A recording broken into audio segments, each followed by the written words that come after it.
कुल्लू के अखाड़ा बाजार में जामा मस्जिद का मुद्दा अब जोर पकड़ रहा है। हिंदू संगठनों ने इस मस्जिद को अवैध बताया है, जिसको लेकर हिंदू संगठनों ने हजारों की संख्या में एकत्रित होकर रोष रैली का आयोजन किया।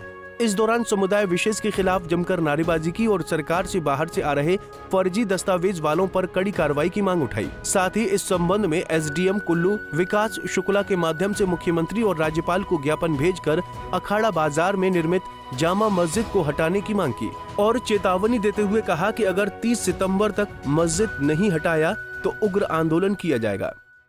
आज जिस भूमि का उल्लेख अनेक शास्त्रों में, पुराणों में महाकवि कालिदास जी महाराज ने भी कहा कि अस्यस्तरस्याम दिश देवतात्मा हिमालयो नाम नगाधिराजा। देश के उत्तर भाग में देवताओं की आत्मा हिमालय में वास करती है और यहाँ पर प्रत्येक कार्य देव विधि से होता है। इस भूमि की पवित्रता को बनाए रखने के लिए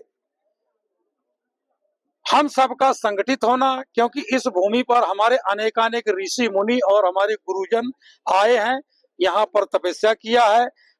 कोई भी हिमाचल में जितनी भी चोटियां हैं, कोई पराशर के नाम से, कोई गर्ग ऋषि के नाम से, कोई अत्रि के नाम से, कोई वशिष्ठ के नाम से, कोई पराशर के नाम से, सारे देवभूमि हिमाचल ऋषियों की भूमि है। यहाँ करके ऋषियों ने तपस्या किया। हमारे गुरु गोविंद सिंह जी महाराज ने यहाँ तपस्या किया, गुरु नानक देव जी महाराज ने भी यहाँ तपस्या किया। सारे ऋषियों की भूमि है। इस भूमि की पवित्रता को बनाए रखने के लिए हम सबका सतर्क होना, सावधान होना आवश्यक है, क्योंकि इस समय विश्व में जो इस्लामीकरण की राजनीति चल रही है और उन विधर्मियों का जो एक प्रपोजल चला हुआ है कि सारे दुनिया को इस्लामीकरण किया जाए, उनकी शिक्षा से लेकर के उनके परिवार की स्थिति इतनी भयंकर रूप से बढ़ रही है, ये सारे संसार के लिए खतरा पैदा हो रहा है। देवभूमि हिमाचल के लिए नहीं, पूरे दुनिया के लिए ये खतरा बनते चले जा रहे हैं। और जहां जहां दुनिया में उग्रवाद है, आतंकवाद है, वहां पर अधिकांश 90% इन लोगों का ही हाथ पाया जा रहा है। इसलिए आज हिमाचल भूमि में सीधे साधे लोग हैं और यहाँ पर बहला फुसला करके, प्रलोभन दे करके, उनके घरों पर किराएदार बन करके, और कुछ दिन बाद ये कब्जे की नीति अपनाने की योजना बनी हुई है। और जितनी संख्या जिसकी वही देश पे राज करेगा। इनकी संख्या इतनी अत्यधिक बढ़ रही है कि आप देख सकते हैं हमारे यहाँ का जो स्थिति है वो खराब हो रही है, पूरे देश की स्थिति खराब हो रही है, क्योंकि हमारी हिंदू की जो संतानें हैं वो सीमित और इनकी असीमित संख्या बढ़ती चली जा रही है। ऐसा कई राज्यों में हो चुका। हम जो अल्पसंख्यक होते चले जा रहे हैं और ये बहुसंख्यक होते चले जा रहे हैं। ये खतरे का घंटी बज चुका है, बज चुकी है। और आज ये हिंदू बहुल राज्य हिमाचल प्रदेश के अंदर चिंगारी सुलग रही है।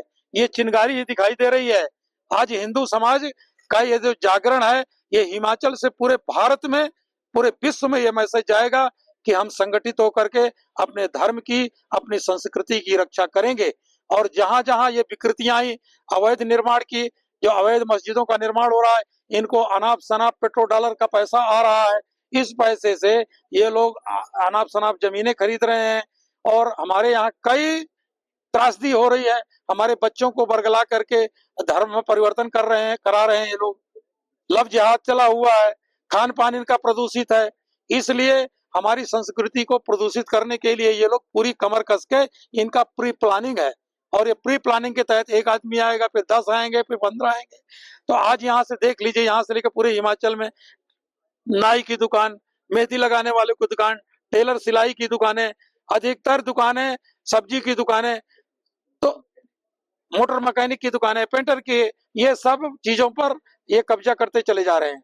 और यदि यही दशा रही, हम कुंभकर्ण नींद सोते रहे, तो वो दिन दूर नहीं जब हमें भयंकर एक संक्रमण चक्रवात में फंस जाएंगे। इसकी रक्षा हमें करनी होगी। और ये जो आपने देखा, बांग्लादेश में हिंदू जो रहते थे उनका क्या दोष था? उनका कोई दोष नहीं था, वो तो वहां के नागरिक थे। लेकिन जब वहां पर ये संघर्ष हुआ छात्रों का, इसके बाद वहां की सरकार का अपदस्थ होने के बाद सारे हिंदुओं पर एकदम जुल्म ढाना शुरू कर दिया। अफगानिस्तान में भी यही किया इन्होंने और पाकिस्तान में भी यही किया। तो इनसे हमारा हिंदू समाज कहीं सुरक्षित नहीं। अफगानिस्तान में देखिए, गुरुद्वारे में हमला किया, बड़े मुश्किल से वहां से गुरु ग्रंथ साहब को लेकर के आना पड़ा। तो इसका कारण यही है कि यदि हम लोग सुरक्षित और संगठित नहीं रहेंगे तो हम लोग खतरे में पहुंच जाएंगे। इसलिए आज सबको ये संकल्प लेना है, ये प्रण लेना है कि हमें अपनी हिंदू संस्कृति के लिए जीना है, हिंदू संस्कृति के लिए मरना है, और हिंदू हम संगठित होकर के रहेंगे, क्योंकि हम संगठित रहेंगे तो हम सब सुरक्षित रहेंगे। इसलिए हम आवश्यक है इस देवभूमि हिमाचल को कलंकित नहीं होने देना है, क्योंकि अभी हम लोग, हमारे देश का कुछ कानून ऐसे बन गए, उन कानूनों के मकड़ जाल के कारण से हम लोग कुछ कर भी नहीं पा रहे हैं, अब कुछ कर भी नहीं पाएंगे। यदि आंदोलन हम करेंगे तो हमारे संविधान भी बदलेंगे, हमें अधिकार मिलेगा, और न ये वोट बैंक की राजनीति के कारण से, ये वोट बैंक की राजनीति के कारण से राजनीतिक लोग हमारी उपेक्षा करेंगे और हम चारों तरफ बटे रहेंगे, कहीं अगड़े पिछड़े ऊंच नीच जातियों में हिंदू बटे रहेंगे, तो ये हमारा दोहन करेंगे। इसलिए हम हिंदू को सबको संगठित होना है।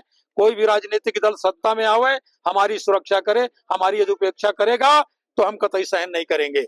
ये हमारा मूल मंत्र होना चाहिए। हम सबको संगठित रह करके हिंदू संस्कृति की, धर्म संस्कृति की और देवभूमि हिमाचल की रक्षा करना है, यही मेरा संदेश है। आज के प्रोटेस्ट के लिए सर्वप्रथम तो मैं मीडिया का आभारी हूँ कि आप मीडिया के माध्यम से ही पूर्व काल में एक स्की विलेज आया था, उसका भी विरोध पुरजोर पर हुआ था जनजागरण मंच के माध्यम से, और पूरी जगती पूछ हुई थी जो 18 करोड़ की देवभूमि ये हिमाचल है, और नगर में उसका प्रोटेस्ट किया गया था और फोर्ड कंपनी को यहाँ से बोरा बिस्तर बंद करके जाना पड़ा था। और आज हम देखते हैं कि पूर्व में 2 वर्ष पूर्व भी पतलीकुल के पास से 14 मील में एक मस्जिद निर्माण का कार्य चला हुआ था। उस मस्जिद निर्माण को भी हमने पूरी तरह से ध्वस्त कर दिया और उनके सपने को साकार होने से बंद कर दिया। इस तरह का कार्य 2 वर्ष पूर्व भी सन 2022 में हुआ है, और अब ये फिर से इस तरह की गतिविधियां पूरे देश के अंदर चली हुई है। तो देवभूमि जो जागरण मंच में है हिमाचल का, वो अब ये चीजें सहन नहीं करेगा। और रही बात ये वक्फ बोर्ड की, वक्फ बोर्ड तो पूर्व काल से ही नहीं था। जब देश की बंटवारा हुआ तो बंटवारा 2 हिस्सों में बंटा गया धर्म के आधार पर।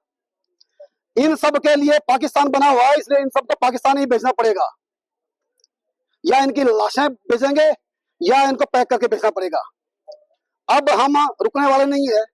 अब हमने आज एसडीएम महोदय के माध्यम से मुख्यमंत्री और राज्यपाल जी को ज्ञापन सौंपा है। अब उसके ऊपर देखते हैं, हमने 15 दिन का अल्टीमेटम दिया हुआ है। अगर 15 दिन के अंदर कार्रवाई नहीं हुई तो फिर जो हिंदू समाज जो जन जन के लिए उतारू रहता है इस समाज को संगठित करने के लिए, तो वो फिर दोबारा खड़ा होगा।